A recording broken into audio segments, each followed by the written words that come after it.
geopolítica espiritual. Documentos inéditos. Develado por el VM Príncipe Gurdjieff. Pastor Termus Gemelo Redentor. Mago Planetario Blanco. Tomo tercero. Big Bang de un Nuevo Mundo. Documentos auténticos de personalidades políticas. Nota al lector. Solo conociendo por dentro el intrincado mundo monárquico y político pudimos revelar al mundo que la conspiración controla vuestras vidas. Considero injusto que solo unos pocos tengan oportunidad de conseguir la dicha económica, social, familiar. Sin dinero no se puede comprar un departamento, una casa, porque la mayoría debe vivir endeudado, pagando hipotecas y préstamos para conseguir un auto, para pagar la universidad. Francamente considero necesario la rebelión y dar muerte a todos los poderosos magnates que cometen el delito de acaparar el dinero, alimentos y medicina, acaparar el robar al pueblo. Llamo a una sublevación mundial para dar muerte a todos los dueños de los medios comunicación, televisión, radio, prensa escrita, dueños de bancos, dueños de multinacionales, y toda curia romana, ortodoxa o quien sea se oponga, para la creación de un mundo libre de pobreza y deudas. Basta de engaños, luchen por la libertad mundial. Proemio Sancti Apostoli Petrus et Paulus, de quorum potestate et autoritate confidimus, ipsi intercedant pro nobis ad Dominum. Amén. Precibus et meritis beat Maris Semper Virginis, beati Mitzlis Archangeli, beati Ioannis Baptistet Santorum Apostolorum Petri et Pauli et omnium Santorum Misereatur vestri omnipotens Deus et dimissis peccatis vestris omnibus, perducat vos Iesus Christus ad vitam ternam. Amén.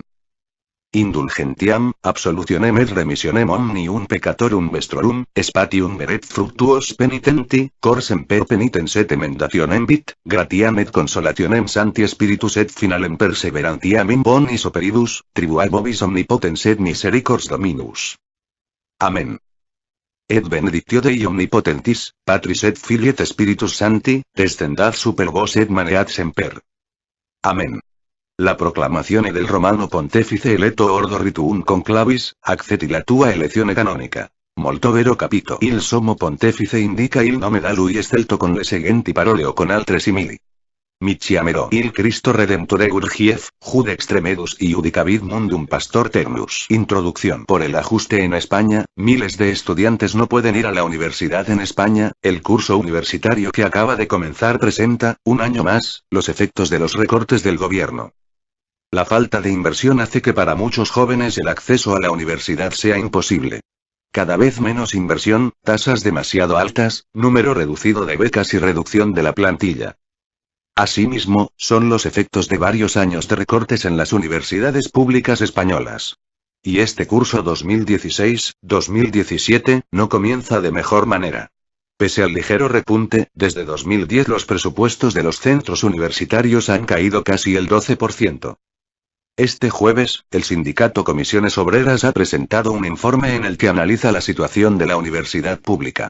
Entre otros problemas, la temporalidad laboral de los docentes o el descenso de alumnos matriculados. Hoy, más de 100.000 estudiantes menos que desde 2011. En plena crisis, el gobierno decidió elevar las tasas de acceso, y reducir el número y cuantía de las becas. En este sentido, esta falta de inversión del gobierno en la universidad pública tiene efectos concretos. Tan solo un centro español aparece en la lista de las 200 mejores universidades del mundo. La líder del partido opositor francés Frente Nacional, Marine Le Pen, responsabilizó a la Unión Europea de la continuación de la guerra en Siria.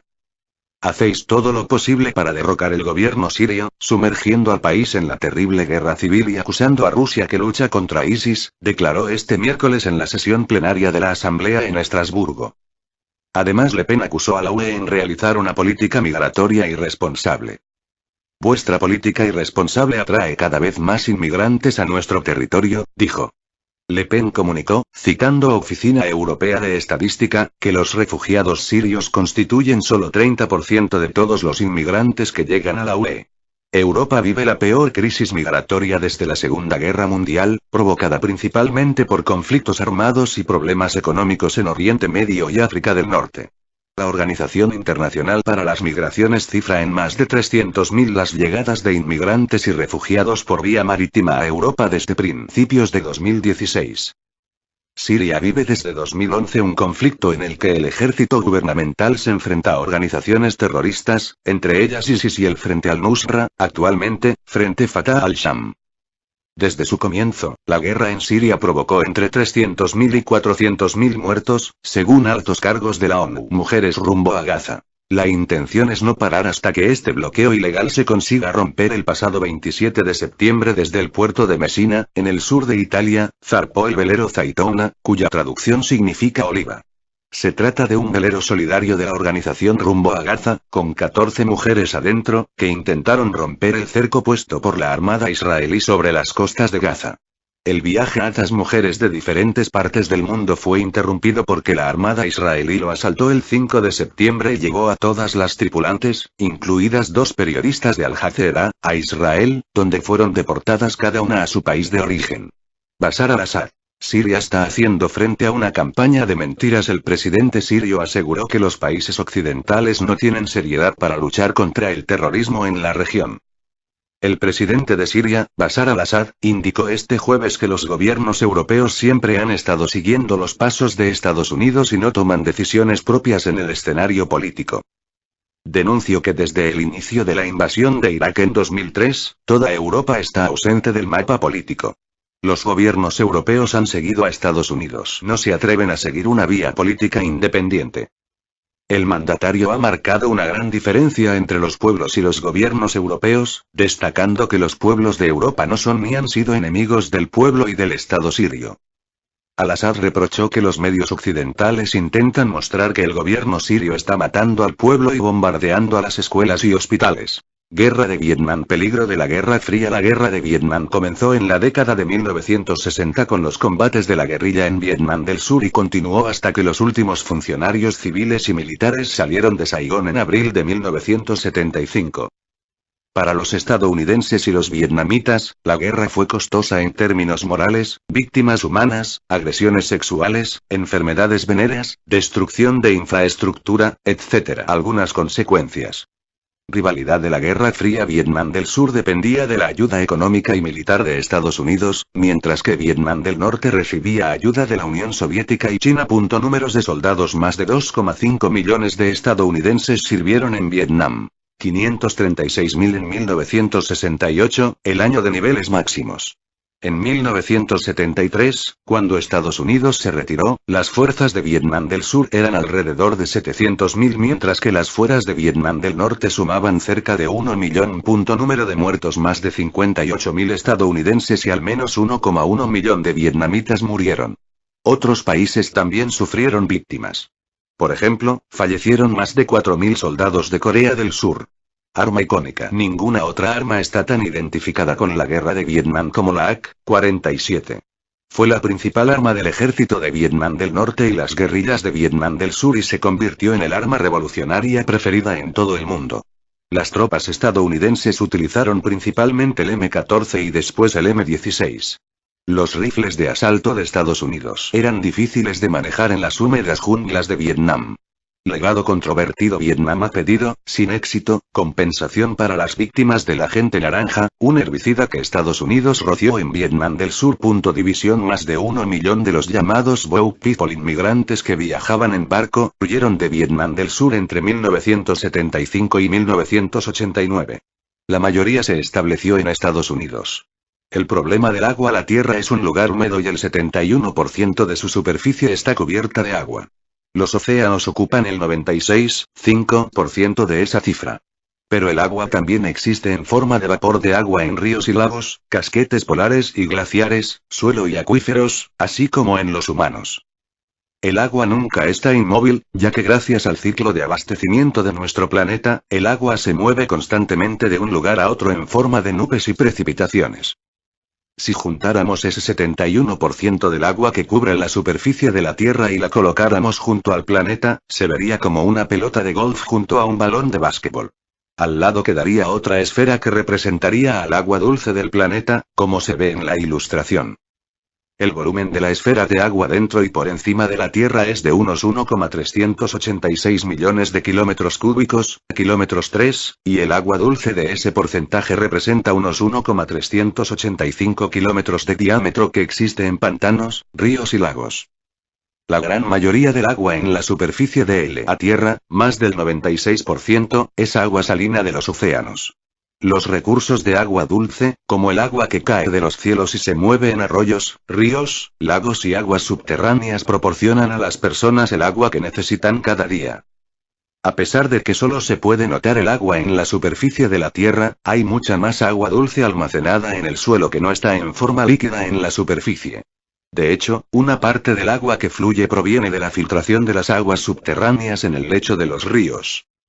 El agua de precipitación se filtra continuamente en el suelo para recargar los acuíferos, mientras que al mismo tiempo el agua en el subsuelo se recarga continuamente ríos, mediante la filtración.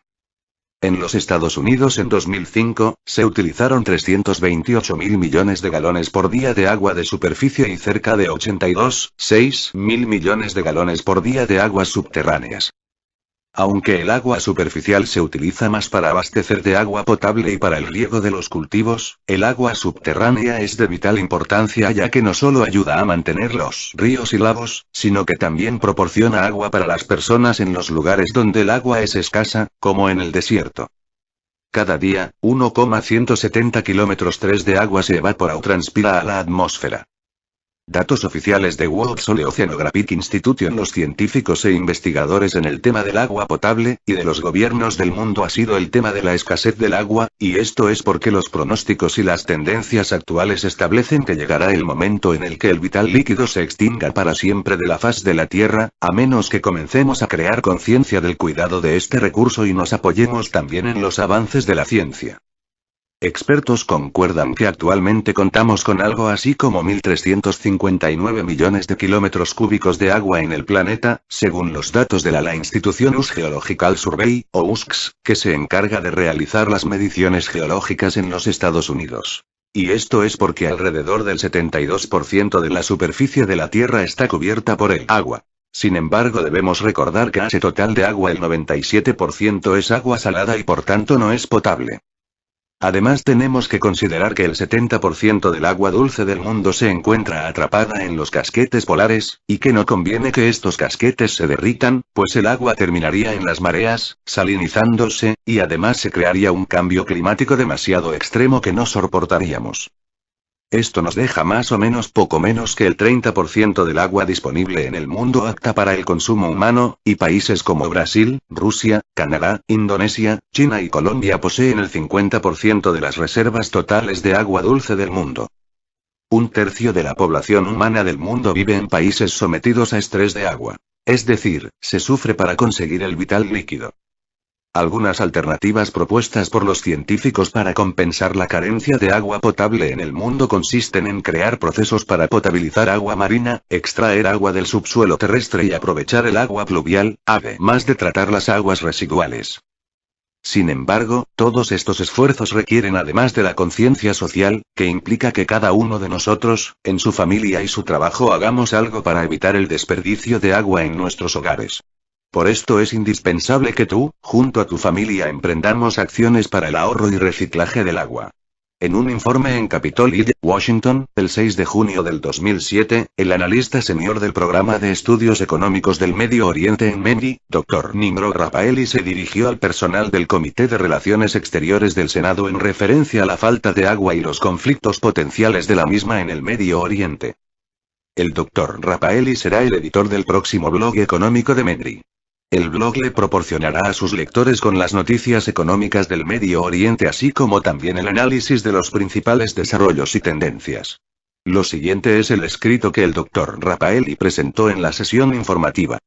Introducción. Esta sesión informativa comprende dos partes. La primera parte ofrece una introducción a la falta de agua en el Medio Oriente, la segunda parte se enfoca en tres áreas potenciales de conflicto. Primera parte. Escasez de agua en el Medio Oriente. Existen problemas comunes respecto a la escasez de agua en el Medio Oriente. El Medio Oriente es la región del mundo con mayor problema de agua. La mayoría de los países de la región no pueden reunir las actuales demandas de agua.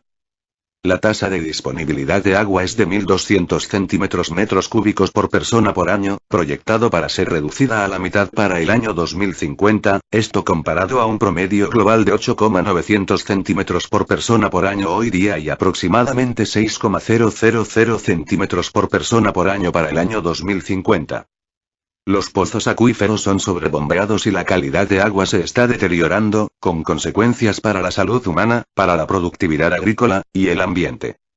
Los servicios de agua no confiables están incitando a la gente a que emigre en busca de mejores oportunidades.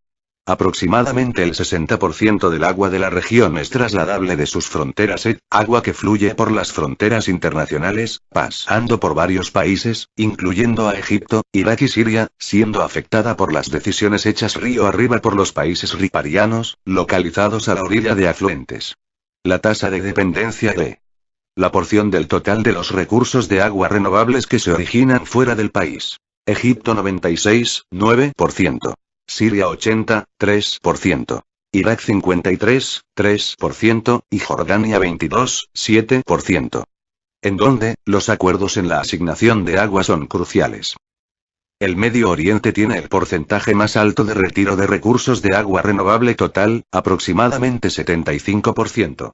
En un segundo lugar distante está Asia del Sur con 25% y el más bajo es América Latina y el Caribe con aproximadamente 2%.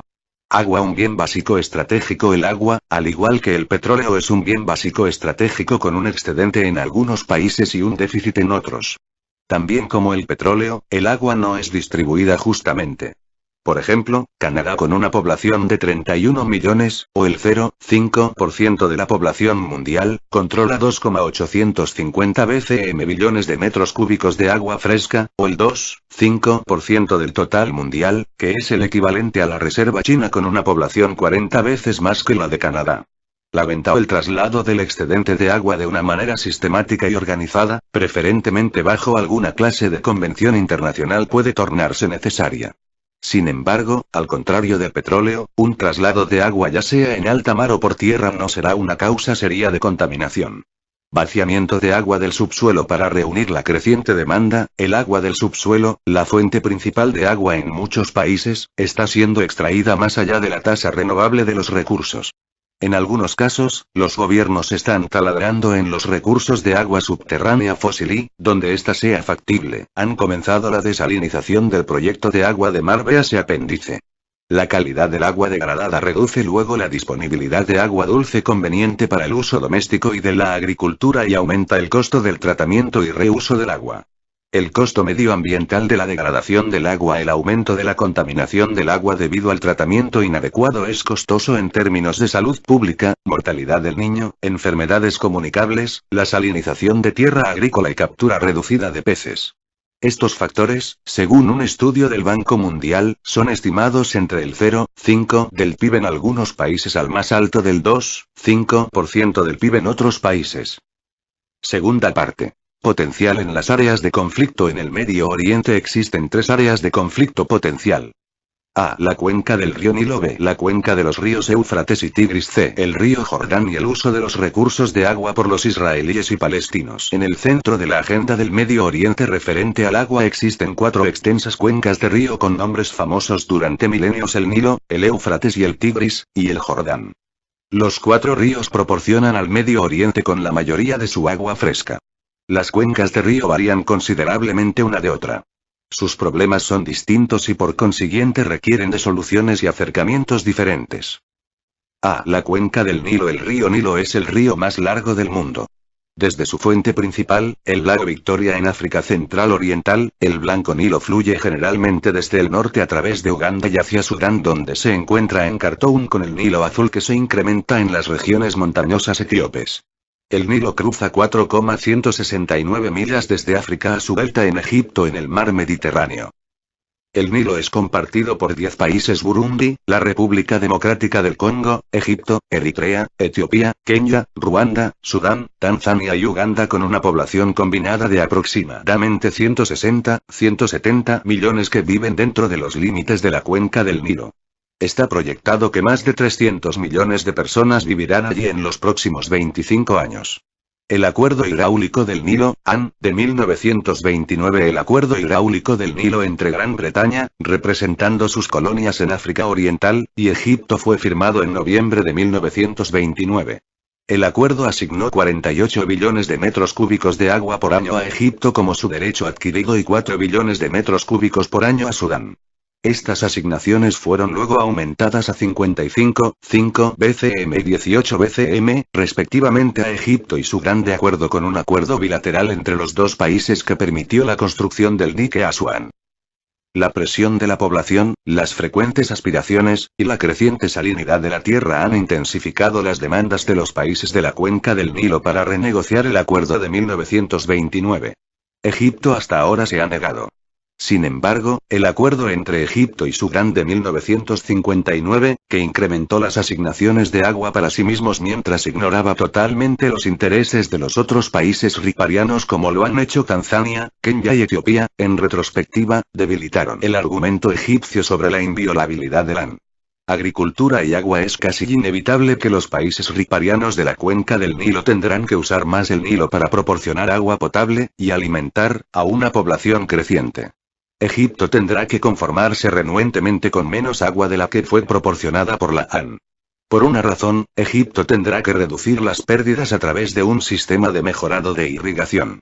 Según un estudio del Banco Mundial en el 2003, el 94,4% de la población económicamente activa de Egipto está comprometido con la agricultura, que ha consumido el 88% de los recursos de agua pero ha contribuido con solo el 14% del PIB. El informe sugiere que desde una perspectiva macroeconómica estrecha, la razón de justificar la asignación de agua a la agricultura por sobre los sectores industriales y otros es débil. Esto es bastante típico para el resto del Medio Oriente. El Dr. Khalid Abu Zeid, el director regional del Programa de Recursos Hidráulicos en el Centro para el Ambiente y Crecimiento de la Región Árabe Europea, estimó que la agricultura en el Medio Oriente utiliza el 86% de todos los recursos hidráulicos, dejando solo 14% para el consumo personal, la industria y los otros usos. Iniciativa de la Cuenca del Nilo. La Iniciativa de la Cuenca del Nilo, IN, es considerada una sociedad regional dentro del cual los países de la Cuenca del Nilo se han unido en una persecución común del desarrollo sustentable y manejo de las aguas del Nilo. Esta proporciona un esquema institucional para promover la cooperación construida sobre la fuerte propiedad ripariana y el propósito compartido y apoyado por la comunidad internacional. En evaluar la iniciativa, el Banco Mundial, el cual tomó un papel principal en reunir a la IRC, comentó: las aguas de Nilo incluyen ambos el potencial para el conflicto y el potencial para la obtención de ganancia mutua. Las estrategias de desarrollo unilateral de agua en la cuenca podrían llevar a la seria degradación del sistema del río y podrían resultar en tensiones grandemente aumentadas entre los riparianos. Recíprocamente, el desarrollo cooperativo y el manejo de las aguas del Nilo de maneras sustentables podrían aumentar la totalidad de la afluencia del río y los beneficios económicos, generar oportunidades para una situación de obtener ganancias logro a logro que pueden ser compartidas por los riparianos. Las cuencas de los ríos Éufrates y Tigris. La tierra conocida hoy como Irak fue llamada en tiempos antiguos Mesopotamia o la tierra de los dos ríos, una referencia a los dos grandes ríos, el Éufrates y el Tigris, que han proporcionado a Irak con agua por siempre. Hoy el río Éufrates es compartido por Turquía, Siria e Irak, mientras el Tigris es compartido por Turquía e Irak. Existen nuevas fuentes de conflicto en el horizonte. Turquía está comprometida en un proyecto ambicioso conocido por su sigla turca, GAP. En algunos barrios árabes se le refiere a una derogación de Mashrou al-Gap o el proyecto Selva. Bajo el GAP, Turquía planea construir 21 diques para el 2023, 13 diques sobre el Éufrates y 8 diques sobre el Tigris. Esta ha completado así 5 sobre el Éufrates y solo una sobre el Tigris. Este también planea desviar el agua a través de túneles al sudeste de Turquía, donde más de 2 millones de hectáreas de tierra serán irrigadas. El proyecto, cuando se complete, producirá 47 billones de kW de electricidad anualmente.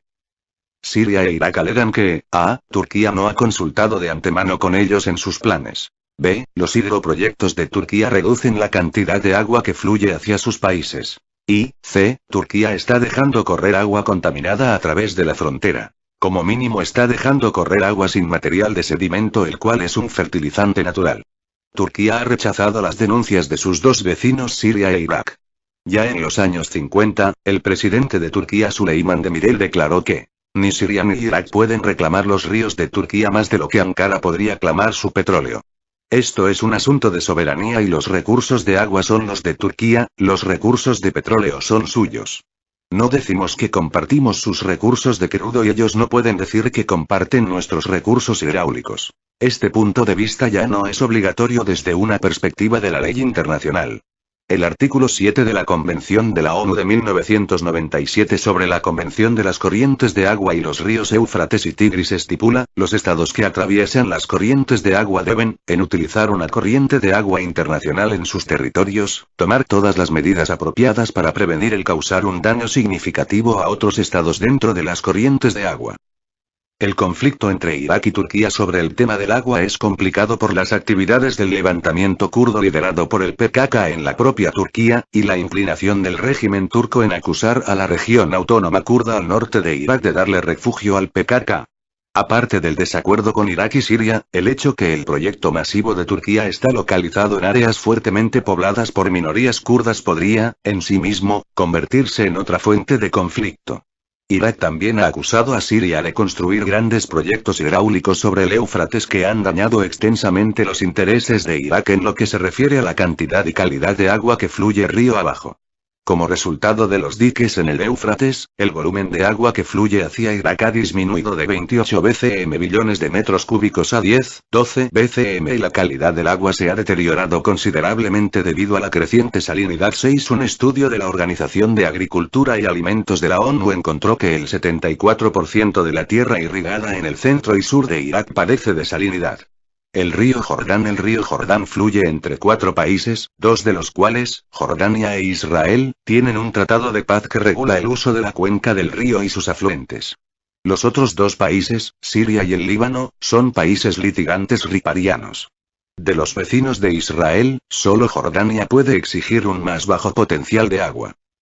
El anexo segundo del Tratado de Paz entre Jordania e Israel se dirige a los problemas de asignación de agua de los ríos de Jordania y sus principales afluentes, el río Yarmuk.